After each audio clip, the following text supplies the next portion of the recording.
Moi, j'ai pas préparé pour demi-heure parce qu'on allait partager le temps. Non, mais ça va être court. En fait, je ne vais pas expliquer le Brésil ni les faits historiques, mais et donc, alors moi, je vais poser plutôt en termes de problématiques qui inquiètent pas mal des militants et militantes.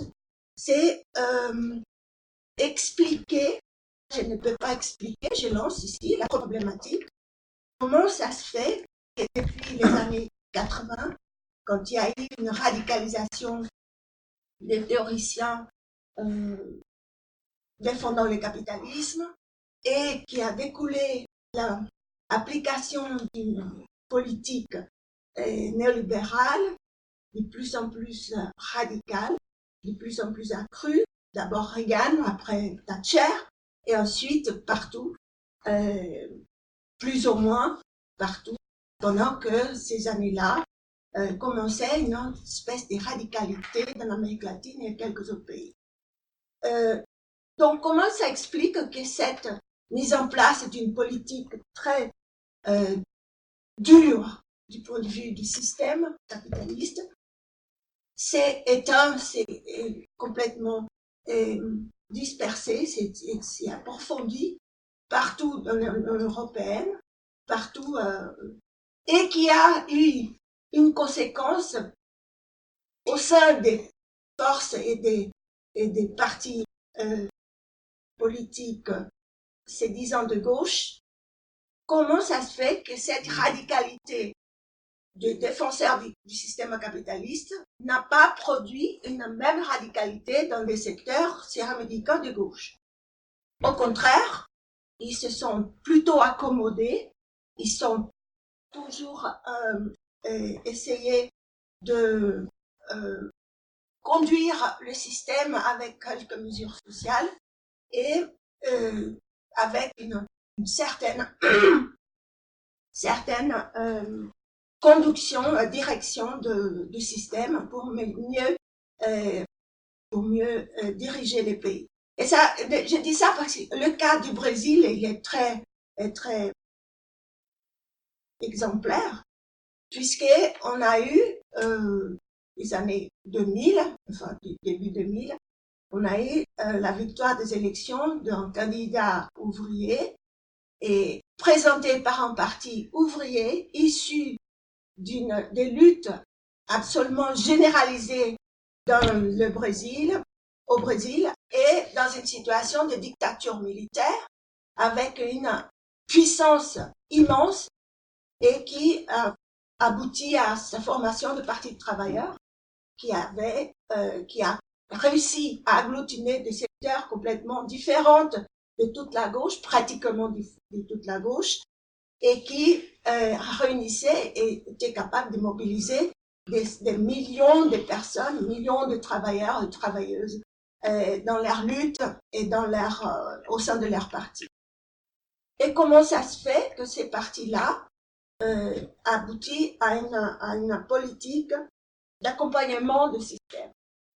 Alors, il y a une suivi massive et des classes vis-à-vis de la politique, de l'influence des partis de travailleurs, et qui, au moment qu'ils ont pris la place du gouvernement au niveau national, de la présidence, il faut dire une chose importante, c'est qu'en 1995, il y a eu un référendum où tous les citoyens et citoyennes devraient choisir entre présidentialisme ou parlementarisme. Et à cette époque, le PT, qui était issu des luttes et qui était formé les années 80, avec le MST, qui c'était les mouvements décentaires, le PT a fait la campagne pour le présidentialisme parce que depuis cette époque, il faisait tout pour construire le candidat Lula en tant que président. Donc, ils ont tout fait pour que ça soit victorieuse, le système, avec le régime capitaliste. Bon, et ça, c'était une chose qui a marqué et marque toujours aujourd'hui. Le PT n'est pas sorti de cette dynamique de construction d'un dirigeant, leader de toute la gauche et des travailleurs. Et alors, il y a 3 mesures qui ont fait que le PT, et spécialement Lula, était très populaire au sein des travailleurs et travailleuses. La première, c'était une notoire et exceptionnelle augmentation du SMIC. Le SMIC est passé de $100 à $250. Donc, il y a eu une augmentation immédiate du niveau de vie des travailleurs et qui a eu des conséquences et une admiration pour ces gouvernements. La deuxième chose, c'était l'augmentation aussi des retraites, de la valeur de retraite, malgré des réformes très reculantes, parce qu'ils ont augmenté le temps de travail pour le retraité, pour prendre la retraite, etc. Ce qui était la cause de la formation des divergents, des positions divergentes au sein du PT, et a issu et qui a causé la sortie de plusieurs dirigeants et qui s'est formé là, à cette époque, au début de 2004 précisément, la formation du parti Socialisme et Liberté, que c'est le PSOL. Donc, et la troisième chose, c'était le plan d'alphabétisation, d'aide à la scolarisation des enfants, des familles très modestes, avec initialement, c'était un plan pour rendre ces personnes, ou les pères, les mères de ces familles, avec un emploi à la base. Mais ces plans-là, il était modifié par les politiciens et dirigeants proches à Lula pour qu'il soit transformé en donation d'argent en échange de la fréquentation de ces enfants dans les écoles. Donc, c'était un montant qu'il donnait en fonction du nombre d'enfants et aussi avec le contrepartie de l'assiduité de ces enfants à l'école. Donc, le problème du chômage des parents n'a pas été résolu, mais c'était plutôt la scolarisation des enfants était garantie. Donc, toutes ces mesures, grosso modo, ces 3 mesures-là, ont fait approfondir et augmenter la popularité des secteurs massifs et populaires de la population.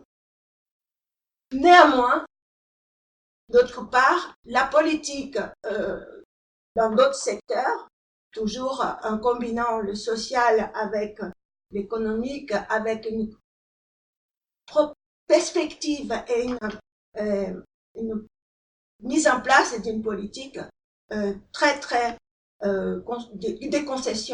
concessions à l'impérialisme déjà, parce que il y a eu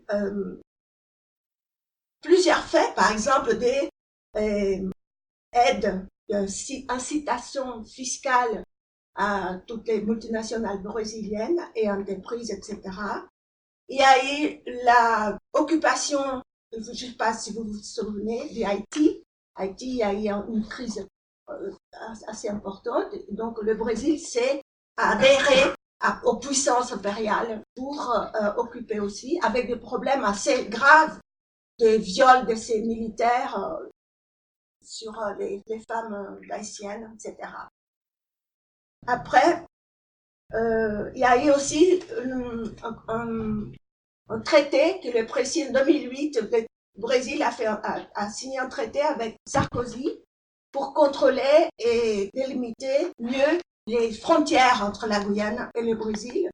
Et ça impliquait aussi une division des peuples originaires, donc les autochtones de la région, qui eux, ils n'ont pas de frontières, ils ont tout un territoire en fonction de leur nation indigène. Donc, tout ça avec une conception assez desarrolliste, je ne sais pas comment on dit ça, de croissance infinie. Voilà, c'est d'une croissance interminable. Et en 2007, Lula a fait un voyage dans les Caraïbes et au Mexique pour vendre éthanol, qui était le fruit de la dévastation des forêts pour produire le soja, qui avec le soja, on fait l'éthanol. Et donc il a fait ce tour pour trouver, et d'ailleurs le tour qu'il faisait, qui avant le Brésil n'a jamais fait ça, il a fait une année de stage avec Jospin ici pour apprendre à faire une campagne. Et donc des choses qu'il a appris et que Mitterrand le faisait, et faire ses voyages internationaux avec les grands chefs d'entreprise pour trouver le marché. Donc ça, c'était aussi un trait assez typique des gouvernements néolibéraux et des gouvernements sociodémocrates en Europe. Donc, en 2007 aussi, je parle mais en fait, je parle toujours que c'est la responsabilité des partis des travailleurs. Lula était un instrument de cette politique-là, menée par le Parti travailleur. Donc, cette équipe du gouvernement a produit un projet d'accélération économique assez importante qui mettait le pays complètement en pièces, parce que c'était un projet pharaonique de construction de routes, d'autoroutes qui passaient par l'intérieur du pays, qui croisait le pays du nord à sud, de l'est à ouest, qui construisait des hydroélectriques avec des problèmes dévastateurs des populations qui habitaient dans ces régions. Aujourd'hui, vous avez su qu'il y a eu 2 grands désastres de ces hydroélectriques, de ces usines hydroélectriques, avec l'extermination de petits villages et de villages moyens et des régions entières, et toutes les horreurs qui ont causé. Donc, il a fait aussi, et ça c'était plus récent avec Dume, qui a été une continuité aussi dans la politique d'accompagnement du système. Ils ont lancé un programme d'habitation populaire et ils ont aussi lancé un programme de possibilité d'entrer au cours universitaire, de fréquenter les universités. Mais à quel prix? Parce que théoriquement, ces 2 secteurs sont des secteurs visant au bien-être social, mais c'était au moyen des emprunts assez importants à toutes les personnes qui devraient accéder au logement, ou des jeunes qui voulaient fréquenter l'université, en payant directement aux banques et pas à un organe ou institution publique, mais c'était directement en banque. Et les banques, dans toute cette période, n'ont jamais fait autant de profits que l'époque bon, je parle pas des scandales de corruption parce que ça, c'est inhérent au système et aussi au Brésil. C'est historique depuis toujours. Il y a ça, mais je passe parce que je ne pense pas qu'il soit une attaque principale à faire de tous ces gouvernements. Bon.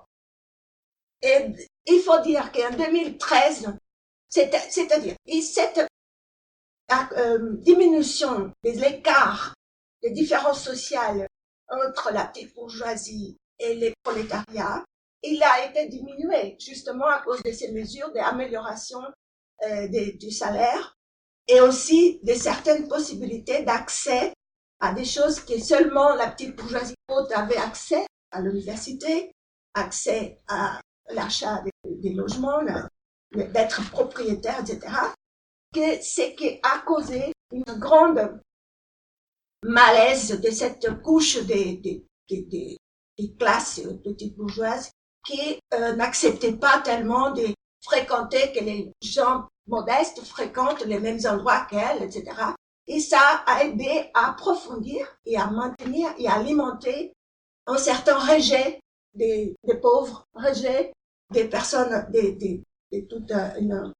Bon, ça c'était aussi une façon que la droite après ensuite va utiliser, va profiter de cette situation.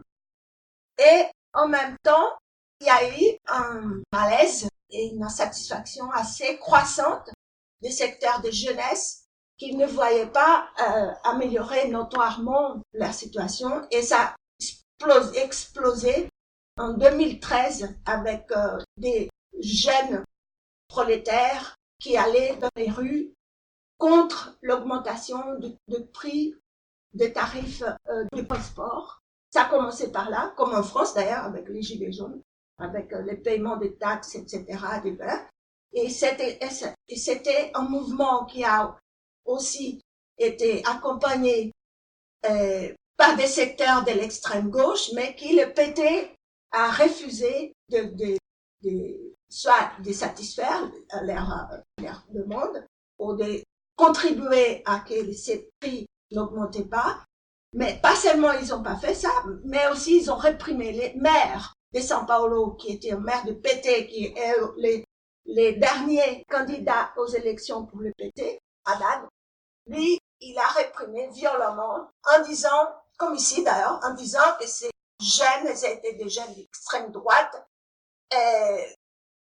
instrumentalisés par les Black Blocs, comme ici, et qu'ils étaient à refuser quoi que ce soit des soutiens à ces jeunes. Et ces mouvements étaient fortement réprimés, et à la fin, la droite l'a réellement récupéré. Ce qui pourrait arriver ici avec les gilets jaunes si la gauche, ou une partie de la gauche, n'était pas à l'intérieur immédiatement. Et donc, après, c'était suivi avec un mouvement de grève généralisé, mais profond. Le pays n'a jamais vu, même pas les années 70, quand il y a eu de grandes mobilisations ouvrières. Et c'était, y compris la police, une grève, les transports, tout le pays paralysé. Et même ça, le PT n'a pas réussi à faire le saut de rentrer dans cette dynamique. Bien au contraire, il s'est lancé dans la pleine succès de la Coupe mondiale, que vous vous souvenez, 2014, qui, à coup de destruction des logements et des quartiers entiers, quartiers populaires entiers, de destruction des zones d'environnement, comment dire, des zones de forêt, des zones où il y avait une biodiversité importante, pour construire des stades avec le but du succès de la Coupe mondiale de football. Évidemment, il y a eu des luttes assez radicales, très suivies, et spontanément. Il y avait quelques militants de certains partis comme le PSOL ou le PSTU qui suivaient, mais le PT toujours était dans la dynamique, et nous à l'avant, en construire des 12 stades de foot qui aujourd'hui ne servent à rien, à tel point que la FIFA a dit non, ça suffit, c'est trop, pas besoin de faire autant, donc c'était quelque chose. Et 2 ans après, le succès des Jeux Olympiques à Rio, qui a aussi été super construit et préparé pour les succès des Jeux Olympiques.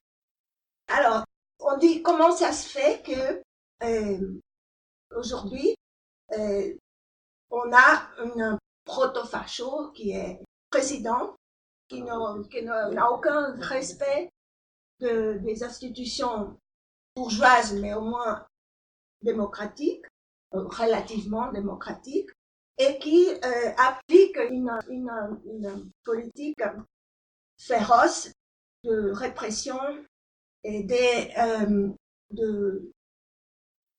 éloges à la violence, à la formation des milices pour tuer les voleurs. Il dit un bon voleur, c'est un voleur mort, c'est ce qu'il dit.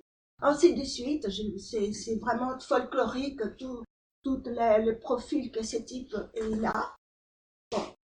Et cette insatisfaction, je pense que ça, un des facteurs, c'est un total soutien, ou presque total soutien des églises très intégristes, comme les pentecostales, de succès auprès de secteurs, des vieux secteurs de la dictature des militaires, et succès d'une toute une couche qui, évidemment, côté, je dis succès de cette couche, le Brésil, et surtout dans les secteurs plus pauvres, ils sont habitués à acheter les votes.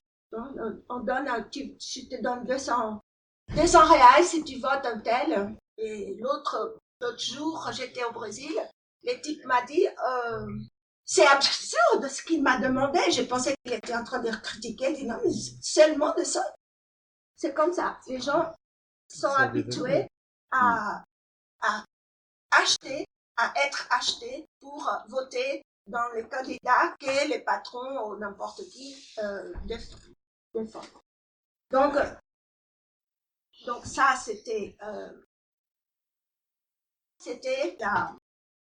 la deuxième chose. Donc la première chose, c'était ces trois composantes qui sont les militaires, les pentecostales et les agro-business, les représentants des grands propriétaires des terres, des latifondières, qui ont des kilomètres carrés pour l'élevage, créer l'élevage, exporter la viande, pour dévaster la forêt amazonienne ou d'autres régions, pour traiter le bois et vendre le bois, donc tout ça.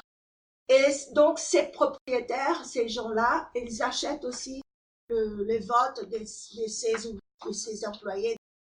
Et le troisième motif que je pense que c'est aussi déterminant, tous les trois ont été importants, c'est la politique d'accompagnement du système capitaliste du Parti des travailleurs. Moi, je ne peux pas comprendre comment parce que une chose que tout latino arrive ici, on voit les avancées sociales qu'on a obtenues, qui est en train de perdre maintenant, mais d'accord, quand je suis arrivée ici, on voit que l'université n'avait pas la sélection qu'on voit chez nous au Brésil. Une sélection pour entrer à l'université, il faut passer un examen assez difficile, etc. Et donc ici, c'était ouverte. On faisait le bac et on rentrait. Aujourd'hui, c'est différent un peu, mais et c'était pas une réforme au camp socialiste, c'était une réforme des temps gaullistes.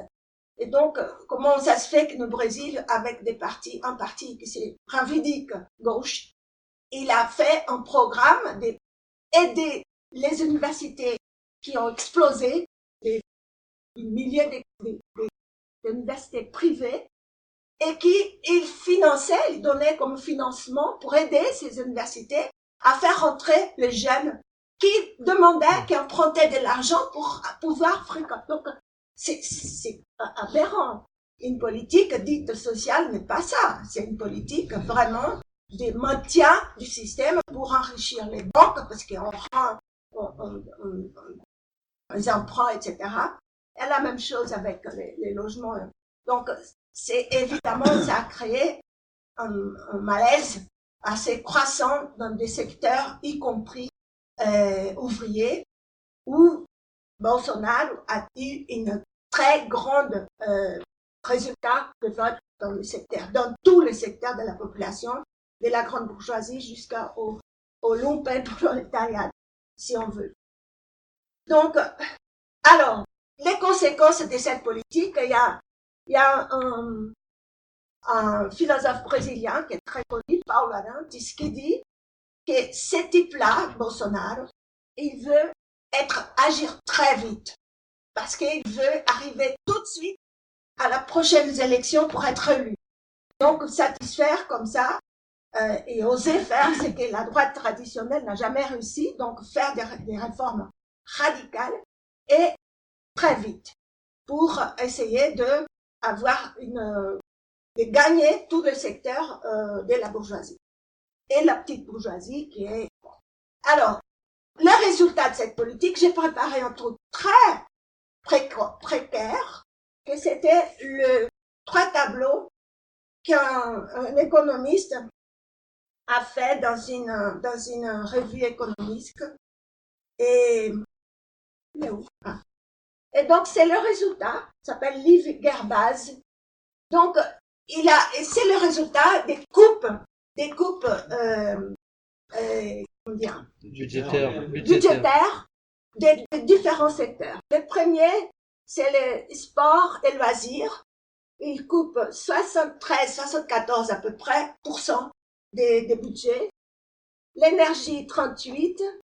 Les droits qui sont des budgets destinés aux Noirs, aux femmes, aux indigènes, etc. Il coupe 43%. Donc, presque la moitié de ce qui était prévu. 20% d'urbanisme, 26% de l'industrie, et ainsi de suite. Je passe, comme ça vous voyez. Donc, j'ai mis grosso modo les trucs en français plus significatifs. La privatisation n'est pas encore tout à fait faite, mais ils ont coupé du Banque nationale de développement économique et social, il a coupé 9%, de la Poste, il a coupé presque 31%, des aéroports, il a coupé 63%, tout ça en voie de privatisation. L'entreprise de production des médicaments, il a coupé 60%, et l'entreprise de projets d'ingénierie, il a coupé 82%, qui travaillait pour la marine, il a coupé 82%. Et en même temps, des incitations fiscales, elle fait une courbe qui monte, et pour l'éducation qui descend, non, évidemment, et l'environnement qui ici stationne, mais je pense que quand il a fait, il n'y avait pas les incendies dans l'Amazonie, etc. Donc, qui sont aussi, en général, produits par des actions criminelles. Ce sont des incendies provoqués par les propriétaires des terres ou de l'élevage qui provoquent pour créer des surfaces de plus en plus importantes pour... bon. Et j'ai fini pour dire que j'ai fini avec deux choses. Une, la résistance qui existe au Brésil, qui pourrait avoir au Brésil, avec un parti comme le Parti des travailleurs, qui est encore le seul parti qui aurait vraiment possibilité d'organiser la lutte contre ce gouvernement. La lutte principale dont ce parti est principal acteur est la lutte pour la libération de Lula. C'est la seule lutte où les militants sont vraiment mobilisés à l'étranger et au Brésil. Ce qui est, on pourrait penser que c'est scandaleux parce que, d'ailleurs, beaucoup de dirigeants de partis de travailleurs défendent même qu'il faut ne faut pas lutter contre ce gouvernement, qu'il faut attendre les élections. Ils ont l'illusion qu'à l'arrivée de Lula en tant que candidat, quand il sera libre, on pourra gagner et continuer tout comme avant. Donc ça, c'est la dernière chose, bon, c'est qu'il y a un secteur, malgré tout cela, je pense que vous avez su qu'il y a eu des grandes mobilisations de protestations, d'abord par les femmes, des millions de femmes dans tout le Brésil se sont manifestées de façon absolument spontanée, simplement une convocation par Facebook qui a fait que les femmes sont vraiment explosées dans la rue. Et ça, c'était avant les élections, mais qui n'a pas eu de résultats qu'on se comptait. Et après, c'est les enseignants, avec la réforme, ils ont été motivés à se mobiliser aussi spontanément avec l'organisation de quelques syndicats. Et maintenant, c'est les indigènes qui sont le secteur le plus, qui résistent de façon le plus organisée. Et je profite là pour dire qu'en novembre, du 10 au 13 novembre, et nous sommes en contact avec eux, il y a une organisation qui s'appelle l'Articulation des peuples indigènes du Brésil, qui est la plus grande articulation des peuples originaires au Brésil, qui regroupe à peu près 200 communautés indigènes au Brésil. Et donc, ils sont 15 à venir ici, dont 7 dirigeants de différentes communautés indigènes. Ils viennent ici pour lancer leur campagne de boycott aux produits multinationaux qui interviennent et détruisent les territoires indigènes qui sont protégés. Ils viennent aussi pour dénoncer les crimes que ce gouvernement est en train d'exécuter au Brésil contre leur population, mais aussi contre les Noirs, contre tout ce qui bouge ou qui sent les revendications de gauche. Donc, il y a un philosophe qui s'appelle Vladimir Safat qui dit qu'aujourd'hui, c'est un camarade du PSOL, il est indépendant, il n'a pas de tendance au sein du PSOL, mais il dit des choses très raisonnables. Il dit qu'aujourd'hui, il n'y a plus de place pour la gauche rentrer dans une méthode de dialogue. Cette phase, elle doit être finie. Aujourd'hui, on rentre dans une phase de rupture.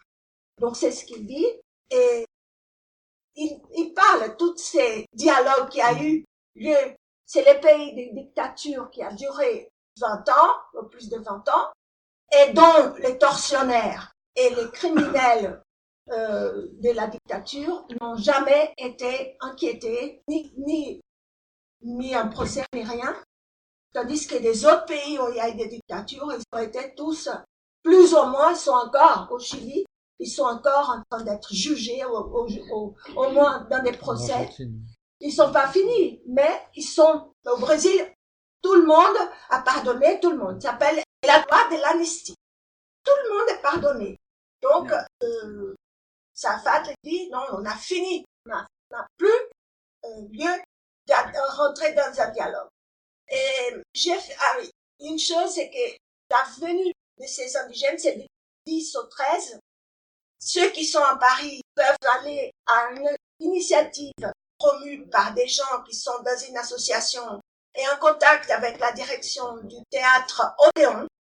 Et le directeur de théâtre va faire une initiative avec beaucoup d'intellectuels, d'artistes, etc., dont les indigènes vont être le centre de l'initiative, et c'est ouvert et c'est gratuit. Tout le monde peut aller à 20h du 11, c'est un jour férié. Et nous, c'est-à-dire la coordination française de la venue de la campagne, on va essayer de faire quelque chose les 12. Les 12, on va essayer, si on a l'adhésion des partis politiques, des syndicats, des associations, etc., on va faire un grand meeting de solidarité avec les peuples originaires.